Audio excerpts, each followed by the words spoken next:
Kita ke informasi lain, pemirsa, 10 orang telah ditangkap dalam kasus penyerangan masjid milik Jemaah Ahmadiyah di Sintang, Kalimantan Barat. 9 diantaranya telah menjadi tersangka.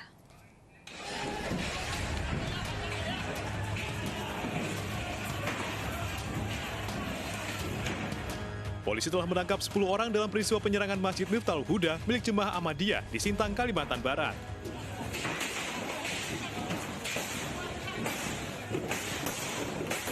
Dari 10 orang yang ditangkap, 9 orang telah dijadikan sebagai tersangka. Mereka akan ditahan dan dijerat pasal tentang perusakan barang secara bersama. Peristiwa penyerangan terjadi pada 3 September lalu.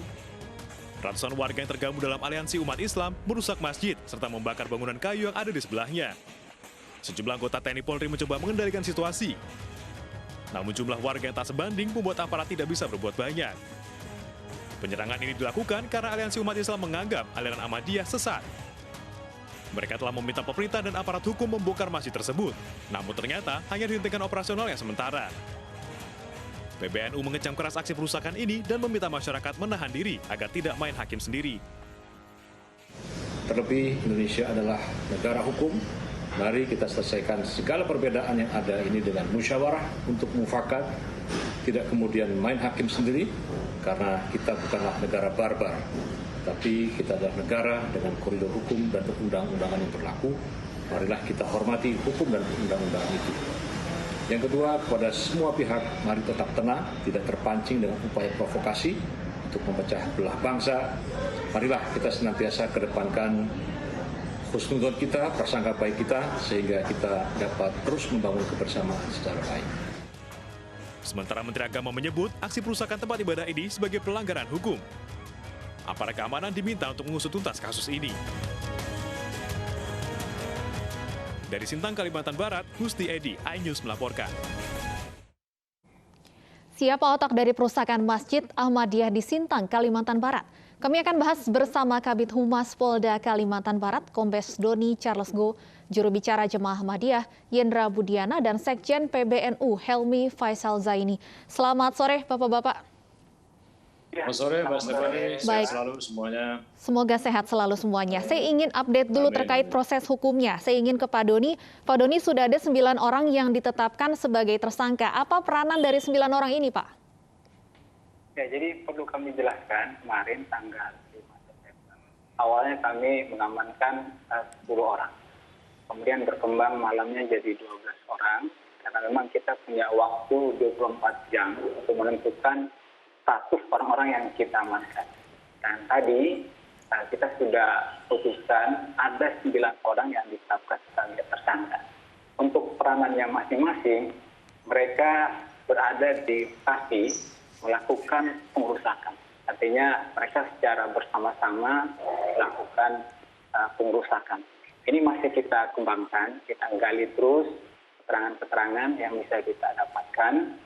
Dari keterangan ini dikaitkan dengan barang bukti lain, bisa saja nanti berkembang, baik dari sisi jumlah maupun mungkin pelaku-pelaku dengan berbagai persangkaan pasal yang berbeda. Demikian, Mbak.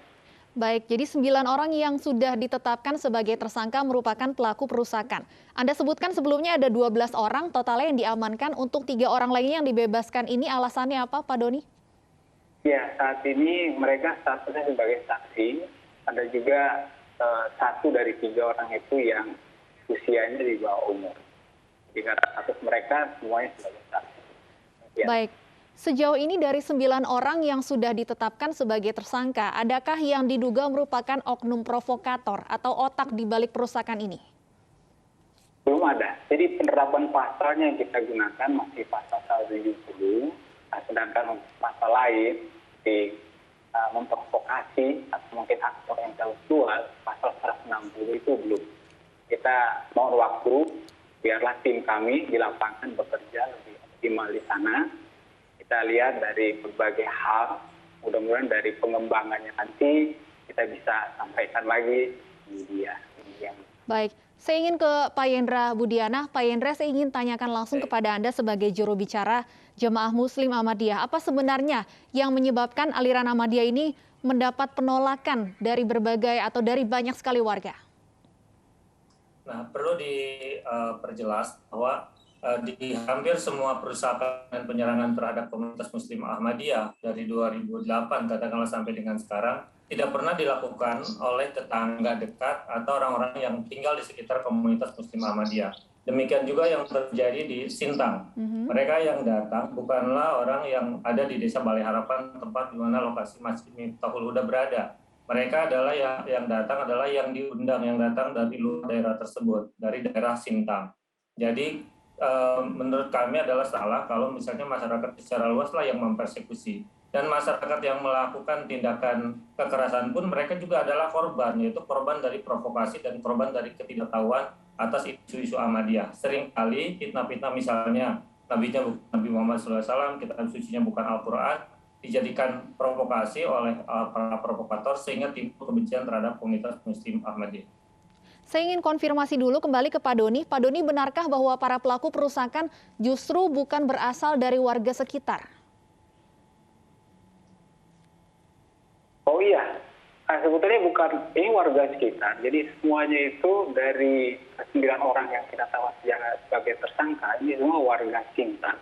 Memang warga Sintang ini dengan daerah Tempunak itu jarak tempuhnya itu sekitar 1 jam. Demikian.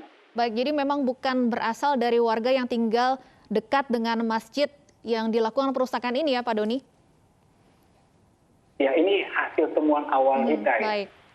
Dan perkembangannya bisa sangat dinamis berdasarkan dari hasil keterangan orang yang sudah kita amankan, kemudian dari bukti-bukti yang kita dapatkan. Karena ada rekaman-rekaman video yang mungkin identifikasi kita masih belum jelas, namun dari keterangan-keterangan yang lain bisa merunut kemana pelaku-pelaku yang lain. Baik, saya akan kembali ke Pak Yendra. Pak Yendra, menarik bahwa Anda tadi justru menyebut para pelaku perusakan ini sebagai korban provokasi. Mengapa demikian?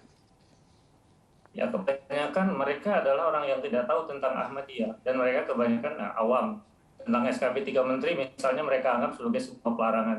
Katanya SKB 3 Menteri tahun 2008 bukanlah pelarangan dan pembubaran organisasi ataupun aktivitas kegiatan beribadah komunitas Muslim Ahmadiyah. Tetapi kemudian diinterpretasikan oleh pihak pimpinan daerah, salah satu contohnya di sini adalah Sintang, kemudian dijadikan SKB sebagai dasar pelarangan. Padahal jelas-jelas SKB menurut pihak yang menerbitkan SKB 3 Menteri dari pemerintah pusat tidak dilarang. Sampai saat ini komunitas Muslim Ahmadiyah, Jemaat Ahmadiyah Indonesia secara organisasi sudah berbadan hukum sejak tahun 1953 sampai dengan sekarang, tidak ada larangan dan tidak pernah dibubarkan.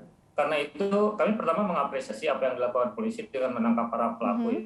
Tetapi mereka adalah korban dari provokasi itu sendiri. Jauh lebih penting, di video misalnya sudah jelas ada pihak-pihak provokator atau paling tidak koordinator lapangan yang memprovokasi agar massa melakukan tindakan perusakan dan pembakaran. Bahkan mengultimatum kepada para pihak jika dalam 30 hari tidak diratakan masjid tersebut, mereka akan datang kembali. Itu sudah sangat terang benderang di video-video yang beredar. Dan kami yakin di belakang itu ada pihak-pihak yang selalu menggunakan politisasi isu Ahmadiyah, apalagi isu politik yang semakin naik. Baik, kami catat poinnya terkait provokasi, tapi saya ingin kembali ke pertanyaan pertama saya tadi, Pak Yendra, apa sebenarnya yang menyebabkan aliran Ahmadiyah ini mendapat penolakan dari warga, dari umat Muslim? Ya, kembali kepada jawaban kami bahwa tidak semua tempat kemudian kami dilakukan penyerangan ya. Misalnya di Banjarnegara, di Jawa Tengah, kami baik-baik saja melakukan kolaborasi.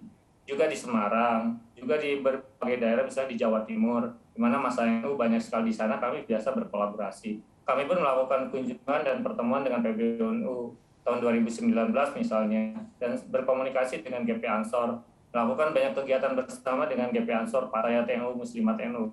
Jadi, menyatakan bahwa Ahmadiyah ditolak oleh masyarakat, itu sebuah simplifikasi aja, terlalu sederhana. Itu adalah framing dan opini yang dibuat sedemikian rupa sehingga di banyak tempat Ahmadiyah kemudian tidak diterima. Padahal hanya oleh segelintir orang yang kemudian memprovokasi massa.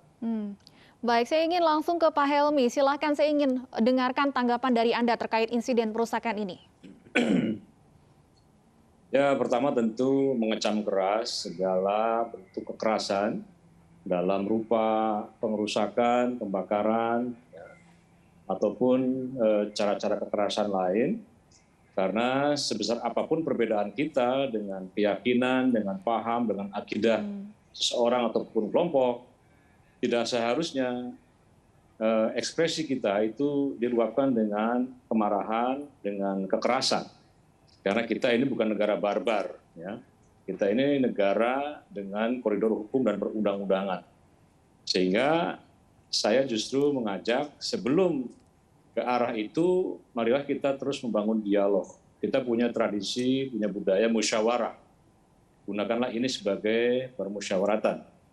Meskipun di satu sisi tentu sebagaimana yang juga Pak Kiai Said Akil Siroj, Ketua PBNU sampaikan, dan juga saya sampaikan di berbagai macam media, bahwa memang dalam perkembangannya Ahmadiyah yang berdiri kira-kira tahun 1848 di Kodian, India, ya, itu terbagi ke dalam dua madhab, ya. Ada yang menyatakan menisbahkan Mirza Ghulam Ahmad ini sebagai nabi, ya. Kemudian di Lahore, Pakistan ini muncul kelompok yang menisbahkan Mirza Ghulam Ahmad ini sebagai mujaddid, sebagai seorang pembaru. Ya. Nah, memang kalau posisi Ahmadiyah dalam pengertian yang pertama, kelompok yang pertama, ini juga sudah sering disampaikan, memang terjadi penolakan, bukan hanya di Indonesia, bahkan di dunia internasional. Ya. Terlebih di kalangan umat Islam sendiri, bahwa kita memiliki prinsip bahwa Nabi Muhammad SAW itulah Nabi yang terakhir. La Nabi ya ba'da, tidak ada Nabi setelah Nabi. Ya. Nah, adapun bagaimana kita menyikapi kemunculan Ahmadiyah di Indonesia, kalau kita melihat pernyataan dari MUI, memang MUI menyatakan bahwa Ahmadiyah adalah ajaran sesat menyesatkan. Tapi kalau kita melihat SKB 3 Menteri nomor 3 tahun 2008, di mana ditandatangani oleh Menteri Agama ketika itu, kemudian juga oleh Menteri Dalam Negeri, dan juga oleh Jaksa Agung, intinya bahwa yang existing, yang sudah ada itu untuk diberikan, memang dengan catatan tidak melakukan penyebarluasan. Nah, maka dalam konteks ini saya ingin mengajak bahwa seberapa besar pun perbedaan keyakinan kita terhadap keyakinan dalam beragama, saya kira kita bisa duduk bareng untuk membangun kebersamaan, mempertentangkan, kemudian melahirkan permusuhan, kemudian bahkan menimbulkan aksi-aksi kekerasan yang lainnya. Jadi saya kira di sini ada Mas Yendra, ya, yang saya kira sudah terus berkomunikasi juga dengan teman-teman di lingkungan NU. Bahkan kami juga telah mengecek, ya, ke teman-teman di NU Kalimantan Barat. Sebetulnya sudah lama, ya, lebih dari 5 tahun masalah ini sebetulnya selalu menghangat, ya. Dan puncaknya saya kira per tanggal 3 September yang kemarin. Jadi melalui kesempatan ini kami menyampaikan apresiasi yang setinggi-tingginya kepada kepolisian, aparat keamanan yang telah mengambil tindakan tegas, dan selanjutnya mari kita terus saling menghormati, menghargai, membangun toleransi, kerukunan antar kepercayaan dan agama ini. Baik, saya kembali ke Pak Yendra. Pak Yendra, dari penjelasan Pak Helmi tadi, dari penjelasan PBNU tadi, untuk jemaah Ahmadiyah Anda sendiri ini Ahmadiyah yang mana, Pak Yendra? Kami mungkin yang dimaksud Pak Helmi adalah jemaah Ahmadiyah Indonesia. Jadi kalau dalam perspektif umum dianggap sebagai Ahmadiyah Akadiyah. Baik, Pak Yendra, silakan. Ya. Masih ada yang ingin disampaikan, Pak Yendra? Ya, jadi pertama tentu sekali lagi mengapresiasi apa yang telah dikeluarkan Bapak polisi, ya, jajaran kepolisian. Juga tentunya dari jajaran PBNU, dari Pak Helmi yang sudah dari awal membuat statement, dan hari ini dari Kiai Agil Siraj, Ketua Umum PBNU, Kiai menyatakan bahwa menggarisbawahi bahwa jauh lebih penting adalah bagaimana kolaborasi persaudaraan sesama manusia dan juga sebagai sesama anak bangsa, dan beliau kemudian menggarisbawahi di dalam videonya bahwa PBNU tidak pernah menyatakan Ahmadiyah sesat. Tapi mengatakan tentu Ahmadiyah berbeda, ada beberapa penolakan seperti itu. Nah, jadi kami pikir jalan yang terbaik adalah terus-menerus melakukan dialog, membuka ruang perjumpaan, dan yang lebih penting di suasana kemerdekaan dan apalagi di masa pandemi ini, bagaimana membangun persatuan dan kolaborasi membantu bangsa ini keluar dari berbagai masalah, bukan menambah perbedaan, apalagi kemudian mempersekusi dan memperlebar jurang perbedaan itu sendiri. Baik, Pak Yendra, ini banyak pihak yang mempertanyakan, ini menjadi kesempatan Anda juga tentunya untuk meluruskan apakah sebenarnya ajaran dalam Ahmadiyah ini masih sejalan dengan ajaran dalam agama Islam? Ya, pertama kamu tentu menyatakan bahwa definisi Islam yang dibawa oleh Nabi Muhammad SAW, bahwa yang pertama syahadatnya adalah bagi kami adalah asyhadu alla ilaha illallah wa asyhadu anna muhammadar rasulullah. Tentu pasti sama dengan umat Islam pada yang lainnya. Kitab suci kami Al-Quran, rukun iman kami juga sama, rukun Islam juga sama, naik haji juga sama ke Mekah. Jadi secara prinsip dasar tentu saja kami sama. Nah, kalau tentang perbedaan-perbedaan yang ada, sebagaimana yang ada di dalam hadis Nabi Muhammad SAW, bahwa Islam di akhir zaman akan menjadi 73 golongan, artinya menunjukkan banyak sekali tentu variasi-variasi perbedaan-perbedaan, bukan cuma yang ada di Ahmadiyah, tetapi pada umumnya kami juga sama dengan teman-teman di Nahdlatul Ulama yang menyatakan bahwa di akhir zaman itu akan datang Imam Mahdi yang dijanjikan meneruskan ajaran dari Nabi Muhammad SAW. Nah, kami meyakini bahwa Imam Mahdi sudah datang pada wujud dari pendiri Ahmadiyah, Hadrat Mirza Ghulam Muhammad AS yang meneruskan ajaran dari Nabi Muhammad SAW. Jadi sangat besar kalau kami kemudian dipahami oleh pihak-pihak tertentu bukan bagian dari Islam atau bahkan tidak mengakui Nabi Muhammad SAW. Karena Ahmadiyah tidak akan ada kalau tidak meyakini agama Islam dan tidak mengimani Nabi Muhammad SAW. Baik, artinya Anda menganggap bahwa pimpinan Ahmadiyah ini sebagai Imam Mahdi? Penerus, betul. Baik, saya ingin kembali ke Pak Helmi. Pak Helmi, kalau kita lihat aksi perusakan tempat ibadah ini masih sering sekali terjadi di Indonesia. Apa sebenarnya yang menyebabkan hal ini? Saya kira karena kurang dialog, kemudian kedua kurang wawasan dan pengetahuan dalam beragama yang sesungguhnya. Ya. Dalam Islam sebetulnya disebutkan bahwa kalau kita ada perbedaan, selesaikanlah dengan cara yang baik. Ya. Ud'u ila sabili rabbika bil hikmati wal mau'izatil hasanah. Seru ajak manusia ke jalan Tuhanmu bil hikmah, ya, dengan bijaksana dan dengan pengajaran-pengajaran yang baik. Bahkan disebutkan wajadilhum billati hiya ahsan. Kalau ada perbedaan, selesaikan perbedaan itu dengan baik. Ya. Jadi kadang-kadang ada sebagian kalangan yang menganggap ketika berbeda dengan seseorang itu lalu dibolehkan dan dibenarkan menurut agama dengan melakukan pengrusakan, mungkin juga pembunuhan, ya, menebar kebencian, teror, dan seterusnya. Padahal ini jauh sekali dari nilai Islam. Maka saya ingin mengajak, ini tugas kita semua tentunya, untuk mengajak mereka semua yang masih dalam cara pandang menyelesaikan perbedaan itu dengan cara kekerasan. Dan yang kedua, mungkin saja ada anasir-anasir politik, ya. Kadang-kadang politik lokal itu menjadi sangat dominan dibanding pandangan pemikiran tentang keagamaan. Jadi ini sangat complicated sekali kalau sudah melihat konflik sosial yang ada di satu perkampungan ataupun satu daerah, karena kita harus betul-betul menyeluruh, ya, secara komprehensif melihatnya. Mungkin saja biasanya ada perbedaan antara dua orang rebutan misalnya rebutan tanah, ya, rebutan hak terhadap pengelolaan sesuatu dan seterusnya. Jadi ini motifnya banyak sekali macam-macam. Tapi kalau saya melihat yang terjadi di Sintang ini, saya kira murni dari akibat dari provokasi yang ada. Baik, Pak Helmi, terkait dengan pandangan yang berbeda dalam ajaran Ahmadiyah seperti yang baru saja disampaikan oleh Pak Yendra, bagaimana kemudian PBNU memandang hal ini?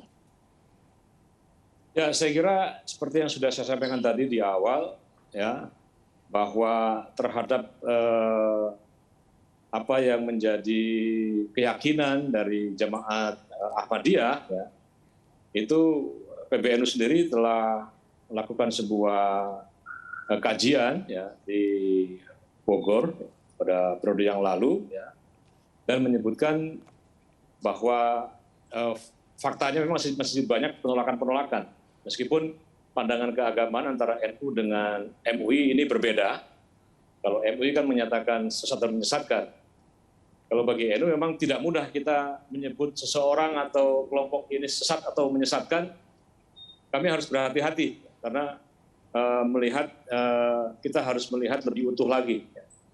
Nah, mungkin saja apa yang disampaikan Mas Hendra ini sesuatu yang sebetulnya kalau terus didialogkan dengan baik adalah sesuatu yang selama ini juga menjadi pemahaman dari teman-teman yang ada. Baik. Tetapi kita juga harus memaklumi sejarah perkembangan Ahmadiyah yang ada. Ini juga secara internasional ini kita lihat berbeda-beda antara negara-negara yang lain.